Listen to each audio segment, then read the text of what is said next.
بحیثیت مجموعی بر عظیم پاک و ہند دور نبوت کی برکات سے محروم رہا۔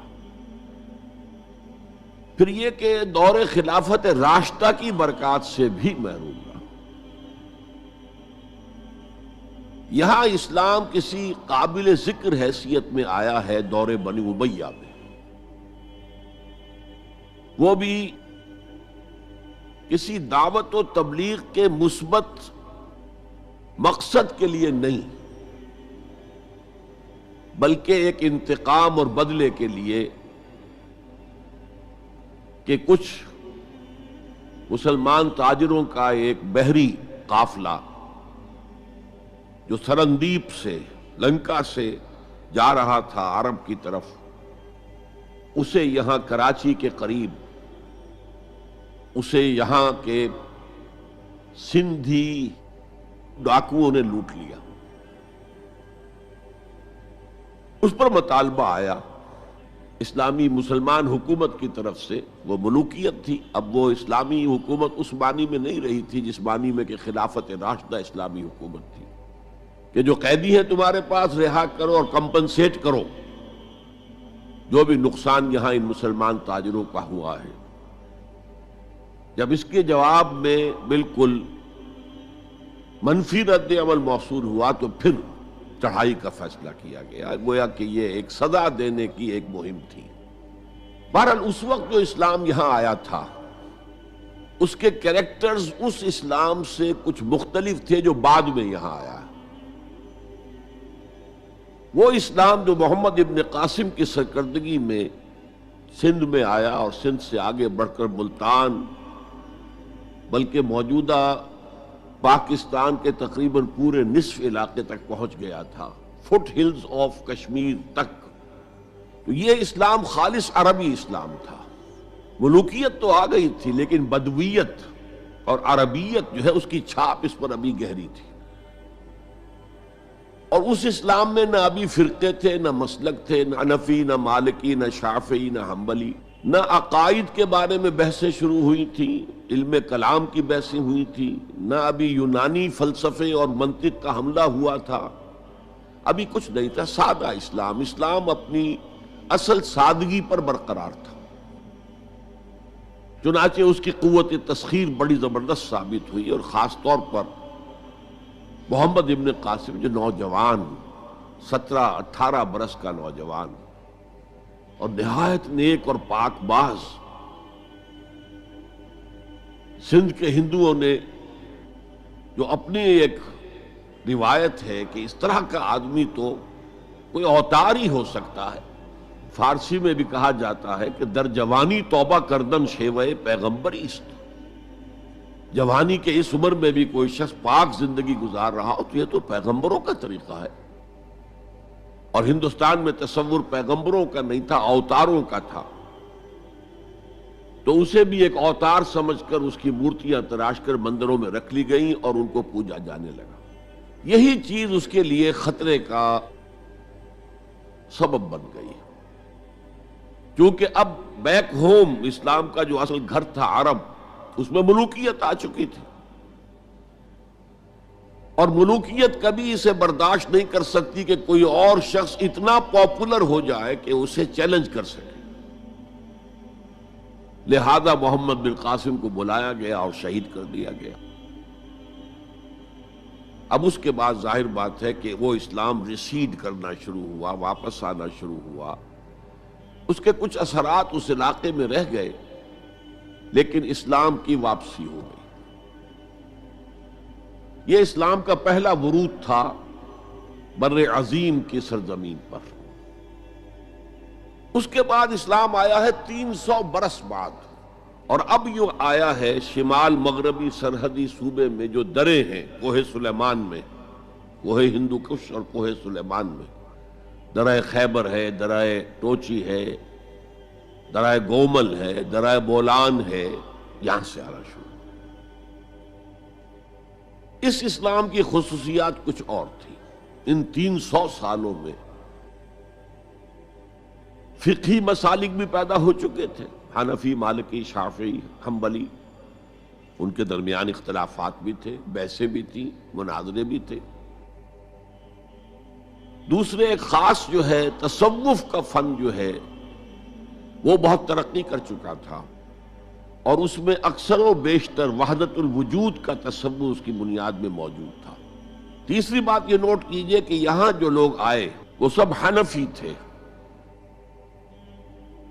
اور یہ ترک قبائل ہی تھے در حقیقت، اور ترکوں میں سے بھی غلام لوگ تھے، اسی لیے پہلا خاندان مسلمانوں کا یہاں خاندان غلاماں کہلاتا ہے۔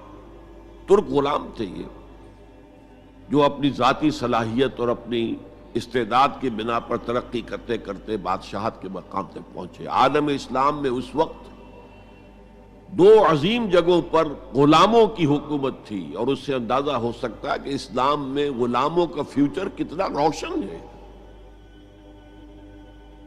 ممالک، مملوک، یہ مصر میں حکمران تھے، وہ بھی غلام تھے۔ خاندان غلامہ، قطب الدین ایبک، شمس الدین التتمش، یہ سب کون تھے؟ غلام تھے۔ بہرحال اب جو اسلام آیا اس میں قیادت کی ایک تثلیث پیدا ہو چکی تھی، توحیدی شان نہیں رہی تھی۔ خلافت راشدہ میں قیادت توحیدی تھی، خلیفہ وقت ہی حاکم بھی تھے، خلیفہ وقت ہی مجتہد بھی تھے، عالم بھی تھے، اور وہی سب سے بڑے اللہ والے بھی تھے۔ لیکن اس کے بعد جو اسلام میں قیادت جو ہے مسلمانوں کی تین شاخوں میں بٹ گئی۔ سیاسی قیادت وہ تو قبائلی عصبیت کی بنیاد پر قائم ہو رہی ہے، تو سیاست تو ہو گئی طاقت کے بل پر، جس کی لاٹھی اس کی بھینس۔ اس کے بعد جو اس دینی قیادت تھی وہ دو حصوں میں منقسم ہو گئی، علمی قیادت علماء، مفسرین، فقہاء، محدثین، اور ایک ہو گئی صوفیاء کی قیادت۔ تو یہ تھی کیفیت جس میں کہ بر عظیم پاک و ہند میں اسلام وارد ہوا ہے پہلے ورود کے 300 برس بعد۔ اب اس کے 500 برس کے بعد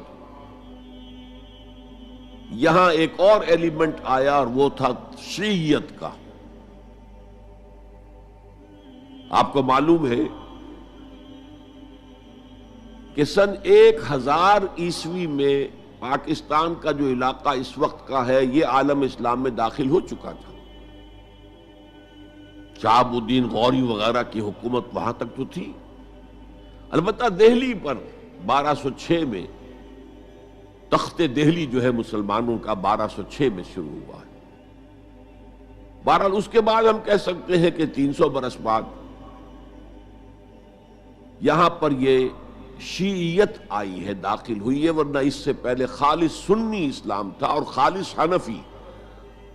شیعیت کی وجہ سے جو کچھ بھی بعد میں اسلام کو یہاں پر اس تقسیم کی وجہ سے، شیعہ سنی اختلافات کی وجہ سے جو بہت بڑے بڑے نقصانات اٹھانے پڑے، ان میں سے مثلا دو کا میں تذکرہ کرنا چاہتا ہوں۔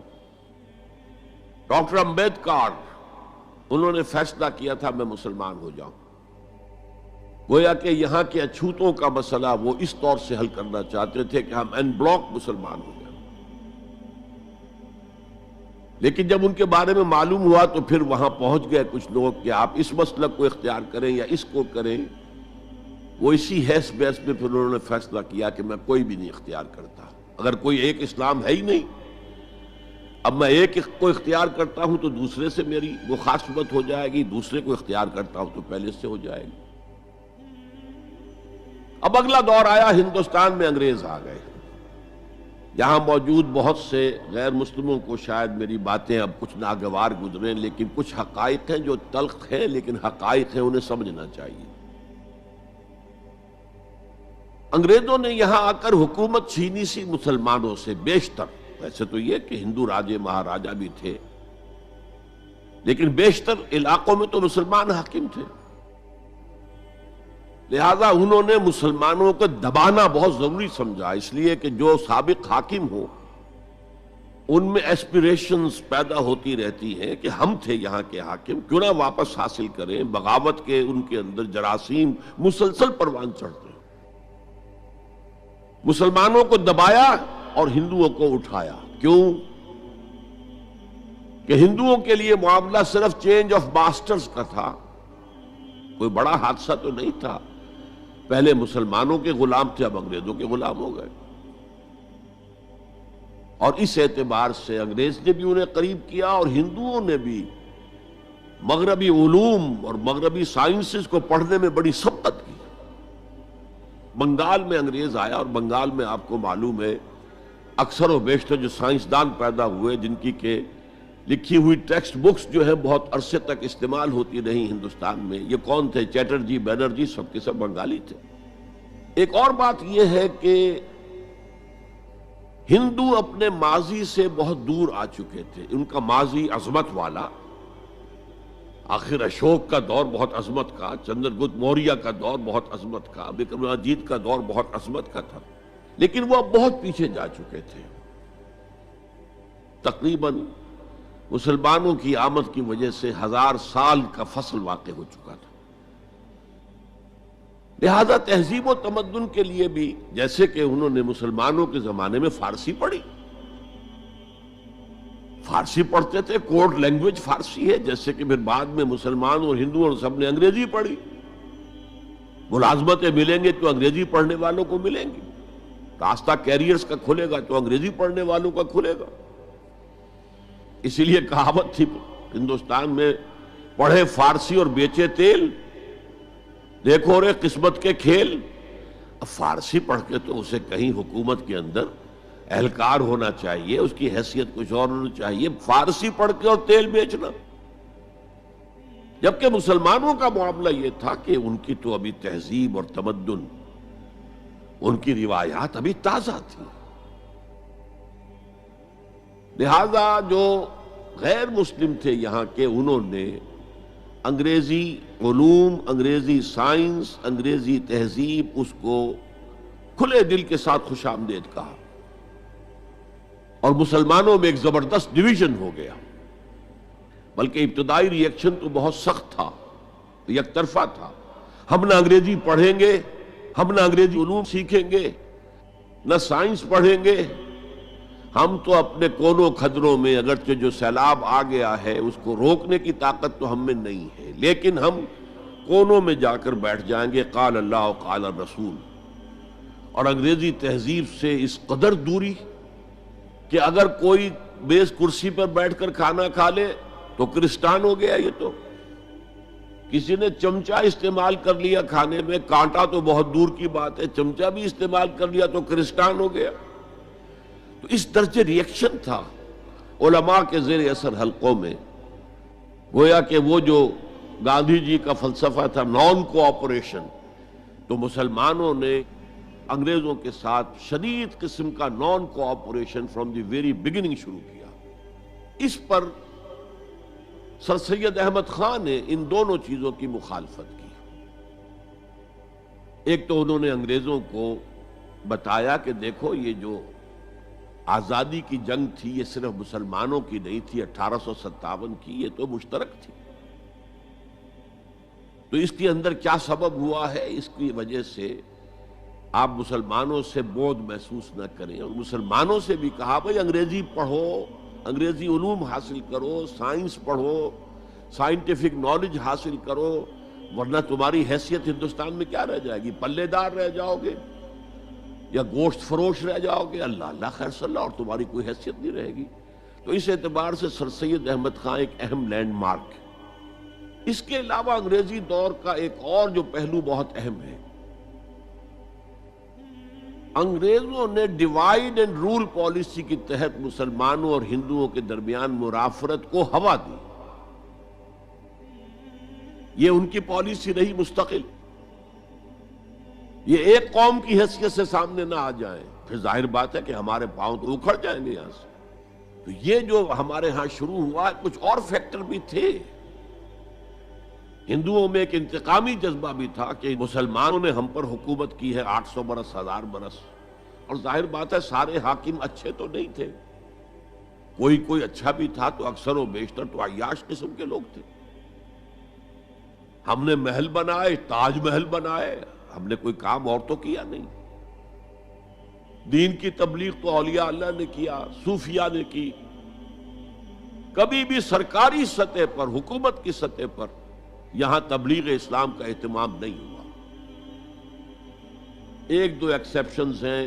ایک راجہ گجرات کاٹھیا واڑ کے علاقے کا جس نے کہ تبلیغ کا اہتمام کیا، ایک راجہ کشمیر کا تھا جس نے تبلیغ کا اہتمام کیا.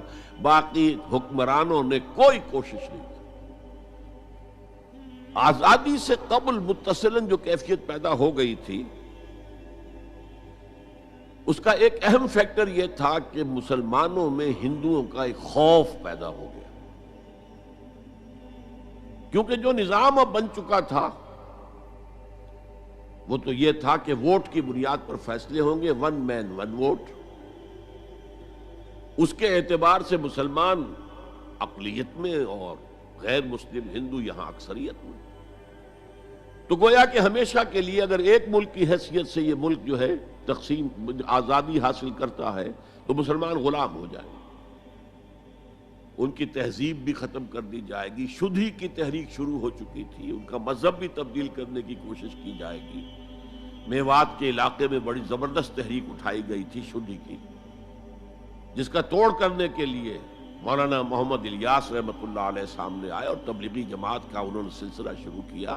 یہ اصل میں میوات کے اندر جو شدھی کی تحریک تھی اس کا جواب تھا، اس سے حفاظت مسلمانوں کی. تو اندیشہ یہ تھا کہ ہندو ایکسپلائٹ کرے گا، ہماری تہذیب کو ختم کرے گا، ہماری زبان کو ختم کرے گا، معاشی طور پر ہمیں ایکسپلائٹ کرے گا، مفلوج کرے گا، اور اپنی سی کوشش کرے گا کہ ہمارا مذہب بھی تبدیل کرا دے. مسلمانوں کی ایک قومی جماعت، اگرچہ وہ شروع میں قومی اس کو کہنا غلط تھا، وہ نوابوں، جاگیرداروں، نواب زادوں ان کی جماعت تھی مسلم لیگ، جو 1906 میں قائم ہوئی. مسلمان عوام کا اس سے ساتھ کوئی نہ رابطہ تھا، نہ ان کا کوئی رابطہ عوام کے ساتھ. اس کی جو 1906 سے لے کر 1924 تک کی جد و جہد ہے، وہ ساری دفاعی جد و جہد تھی. ہمارے یہ حقوق ہونے چاہیے، ہمیں اس کی ایشورنس دی جانی چاہیے، ہمیں سیپریٹ الیکٹوریٹ دیا جائے، اور یہ کہ اس سے بھی آگے بڑھ کر ہمیں مرکز میں کچھ زیادہ حیثیت دی جائے تاکہ ہماری بھی کوئی حیثیت ہو، کوئی توازن پیدا ہو سکے. بس اسی پر ساری گفت و شنید تھی. اور اس کے ضمن میں محمد علی جناح جو ہیں وہ تو پروفٹ آف لو قرار دیے گئے تھے، اتحاد کا پیغام بر. وہ 1906 میں تھے انڈیا میں موجود، مسلم لیگ میں شامل نہیں ہوئے تھے، کانگریس کے رکن تھے. اس کے بعد 1913 میں جا کر مسلم لیگ میں شامل ہوئے ہیں مولانا محمد علی جوہر کے کہنے پر. پھر بھی کانگریس کے رکن بھی رہے، مسلم لیگ کے رکن بھی رہے، اور انہوں نے حتی الامکان کوشش کی کہ کوئی فارمولہ ایسا بن جائے جس پہ کہ اتحاد ہو جائے اور ضمانت مل جائے کہ مسلمانوں کے ساتھ کوئی اس قسم کا سلوک نہیں کیا جائے گا کہ وہ بالکل یوں سمجھیے کہ ایک نیچے لگ کر رہ جائیں اور ان کی کوئی حیثیت نہ رہے. لیکن وہ ناکام ہوئے، شدت کے ساتھ ناکام ہوئے، اور پھر اس درجے مایوس ہوئے کہ ہندوستان چھوڑ کر جا کر انگلستان میں بس گئے، اور وہاں انہوں نے اپنی لیگل پریکٹس شروع کر دی. ایس ایم اکرام صاحب جو ایک بڑے مصنف ہیں، آب کوثر، موج کوثر، رود کوثر کے جو مصنف ہیں، وہ اہم ترین کتابیں ہیں تین مسلم انڈیا کی، political as well as cultural history. ثقافتی جو معاملہ ہے وہ بھی ساتھ ساتھ ہر دور میں کیا اس کا رنگ رہا ہے، اس کو بہت ہی سمجھیے ایک بڑے ماہرانہ انداز میں انہوں نے بہت عمدگی کے ساتھ مرتب کیا ہے. وہ اس وقت آکسفورڈ میں پڑھ رہے تھے، طالب علم تھے، نوجوان. وہ ملے محمد علی جناح سے. اس وقت تک ابھی وہ قائد اعظم کا تو خطاب انہیں نہیں ملا تھا، محمد علی جناح. اور ان سے کہا آپ ہندوستان چھوڑ کے کیوں آ گئے؟ ہندوستان کے مسلمانوں کو تو آپ کی ضرورت ہے. تو انہوں نے سخت الفاظ کہے تھے کہ ہندو ناقابل اصلاح ہے. یہ اس وقت کی ہندو قیادت پر ان کا تبصرہ تھا. اور مسلمانوں کا حال یہ ہے کہ ان کا کوئی لیڈر مجھ سے صبح جو بات کرتا ہے شام تک ڈپٹی کمشنر یا کمشنر یا گورنر تک پہنچا دیتا ہے. تو ایسی قوم کی قیادت میں کیسے کروں؟ لیکن اصل میں ایک ٹرننگ فیکٹر آیا ہے، turning point in the history of Muslim league movement, and that was 1930. اس میں جو الہ آباد میں مسلم لیگ کا سیشن ہوا تھا، اس میں خطبہ صدارت دیا تھا علامہ اقبال نے. علامہ اقبال اس سے پہلے ہندوستان میں ایک سور پھونک چکے تھے کہ اب اسلام کی نشأت ثانیہ کا دور آنے والا ہے، اسلام جو ہے دوبارہ دنیا کے اندر برسر عروج آئے گا. ایک امید افزا صورتحال علامہ اقبال نے اپنی ملی شاعری سے پیدا کر دی تھی. کتاب ملت بیضا کی پھر شیرازہ بندی ہے، یہ شاخ ہاشمی کرنے کو ہے پھر برگ و بر پیدا. سبق پھر پڑھ صداقت کا، شجاعت کا، عدالت کا، لیا جائے گا تجھ سے کام دنیا کی امامت کا. نوا پیرا ہو اے بلبل کہ ہو تیرے ترنم سے کبوتر کے تنے نازک میں شاہی کا جگر پیدا. اور ویسٹرن سیویلائزیشن کو انہوں نے چیلنج کیا تھا. دیار مغرب کے رہنے والوں، خدا کی بستی دکان نہیں ہے، کھرا جسے تم سمجھ رہے ہو وہ اب ذرے کم عیار ہوگا. تمہاری تہذیب اپنے خنجر سے آپ ہی خودکشی کرے گی، جو شاخ نازک پہ آشیانہ بنے گا ناپائیدار ہوگا. یہاں فرسٹ ورلڈ وار کے بعد جو عالم اسلام کی کیفیت ہوئی تھی، اس پر کس قدر یاس انگیز، نا امیدی سے بھرا ہوا مرثیہ مولانا حالی نے لکھا تھا. قوم کی زبان اس وقت وہ تھے، قومی شاعر. قومی شاعر جو ہے قوم کی زبان ہوتا ہے. بستی کا کوئی حد سے گزر نہ دیکھے، اسلام کا گر کر نہ ابھر نہ دیکھے. مانے نہ کبھی مد ہے ہر جزر کے بعد، دریا کا ہمارے جو اتر نہ دیکھے. اور آخر میں جو مناجات بحضور سرور کونین صلی اللہ علیہ وسلم، اے خاصہ اے خاصان رسول وقت دعا ہے، امت پہ تیری آ کے عجب وقت پڑا ہے. وہ دین جو بڑی شان سے نکلا تھا وطن سے پردیس میں، وہ آج غریب الغربا ہے. اسی قسم کے مرثیے علامہ شبلی نے کہے، مولانا حمید الدین فراہی نے کہے. لیکن اقبال پہلا شاعر ہے جس نے کچھ مرثیے بھی کہے ہیں. جب انگلینڈ جاتے ہوئے وہ گزر رہے تھے سسلی، جزیرہ سسلی کے پاس سے جہاز گزر رہا تھا، تو دل میں ہوک اٹھی ہے. کبھی یہ مسلمان جہاز رانوں کا مرکز ہوتا تھا، بیس ہوتا تھا. رولے اب دل کھول کر اے دیدہ خونابہ بار، وہ نظر آتا ہے تہذیب حجازی کا مزار. تھا یہاں ہنگامہ ان صحرا نشینوں کا کبھی، بحر بازی گاہ تھا جن کے سفینوں کا کبھی. کہا ہے مرثیہ بھی کہا، اقبال کے ہاں مرثیہ ہے، لیکن ساتھ ہی ایک امید افزا پیغام کہ اب دوبارہ نکل کے صحرا سے جس نے روما کی سلطنت کو الٹ دیا تھا، سنا ہے یہ قدسیوں سے میں نے، وہ شیر پھر ہوشیار ہوگا. یہ جو عوامی ایک فضا ان کی شاعری سے پیدا ہو چکی تھی، ملی شاعری سے، انہوں نے 1930 میں آ کر مسلم لیگ کی موومنٹ میں اس کا انجیکشن لگا دیا. اسی طرح چلتی ہوئی ایک تحریک تھی، 1906 سے آئی تھی، 24 برس ہو چکے تھے 1930 تک. اب اس میں ایک انجیکشن لگا دیا گیا، احیاء اسلام. اس خطبے میں علامہ نے ایک طرف مسلم قومیت کو بہت مستحکم کیا دلائل کے ساتھ، عمرانی دلائل، پولیٹیکل سائنس کے جو مستحکم اصول ہیں ان کی بنیاد پر کہ مسلمان ایک علیحدہ قوم ہے. اور نمبر 2 انہوں نے کہا، اور یہ ایک پروفیسی تھی، ایک طرح کی مستقبل کے بارے میں ایک پیشن گوئی تھی، تجویز نہیں تھی. پارٹیشن آف انڈیا کی تجویز تو بہت بعد میں آئی ہے 1940 میں، یہ 1930 کی بات میں کر رہا ہوں.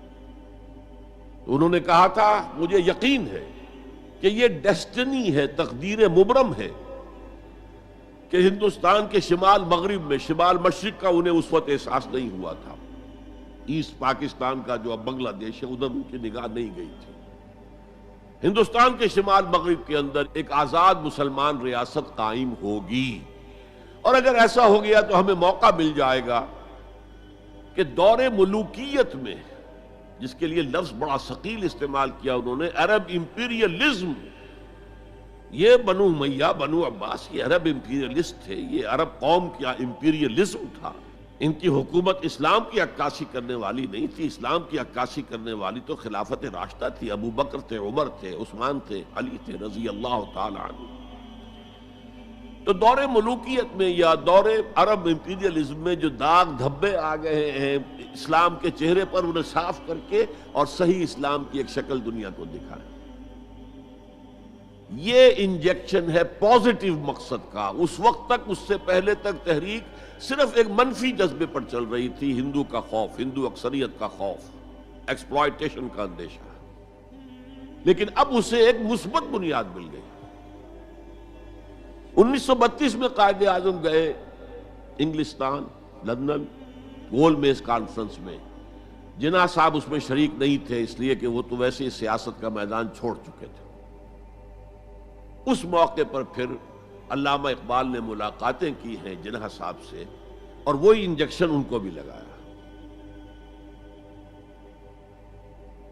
اور انہیں پھر آمادہ کیا کہ آئیں واپس ہندوستان، اور اس انجیکشن کے حوالے سے مسلمانوں نے ہند کو منظم کرے اور جمع کرے.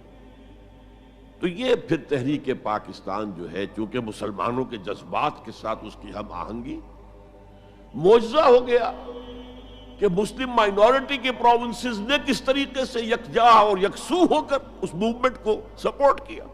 حالانکہ انہیں معلوم ہے کہ کسی بھی حساب سے ان کے تو پاکستان میں شامل ہونے کا کوئی امکان تھا ہی نہیں، بلکہ تحریک مسلم لیگ اصل میں مائنورٹی پروونسز کی تحریک تھی.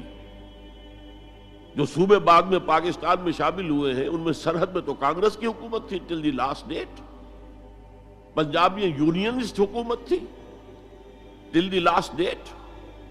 صرف ایک سندھ تھا مغربی پاکستان میں کہ جو وہاں مسلم لیگ کی حکومت تھی.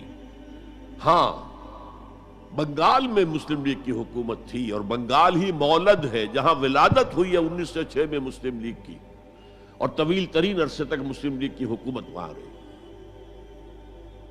اب بھی وہاں پر تحریکیں چلتی رہتی ہیں اینٹی پاکستان. 2 مرتبہ پاکستان نے ایئر فورس بھی استعمال کی ہے وہاں پر، یہ سب کچھ آپ کو معلوم ہے. بہرحال اس کے نتیجے میں ملک تقسیم